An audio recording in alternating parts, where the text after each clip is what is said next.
বন্ধুরা, আমি চলে এসেছি বাঙালবাড়ি রান্নাবান্না চ্যানেলে। আজকে আমি আপনাদেরকে মিক্সড আচার বানিয়ে দেখাবো। তো আপনারা দেখুন কি কি উপকরণ আছে।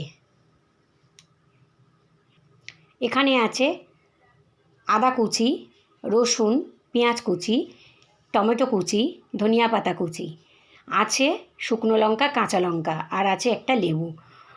আদা, রসুন, পেঁয়াজ, টমেটো, ধনিয়া পাতা, কাঁচা লঙ্কা শুকনো, এটাকে আমি পেস্ট করে নেব।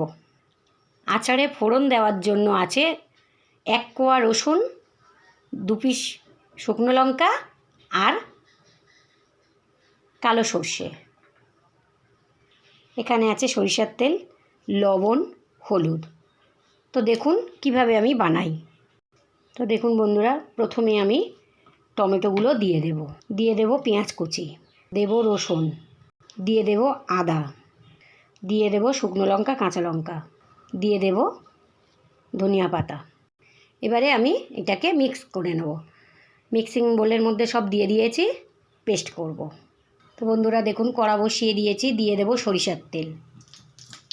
দেখুন বন্ধুরা, তেলটা গরম হয়ে গেছে, ফোড়নে দিয়ে দেব সরিষা, শুকনো লঙ্কা আর গোটা রসুন।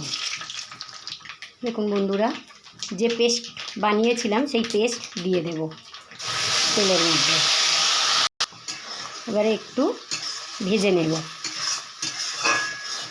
একটু ভাজা ভাজা হয়ে গেলে দিয়ে দেব লবণ, হলুদ আর লেবুর রস, দিয়ে দেব লবণ, দিয়ে দেব অল্প একটু হলুদ।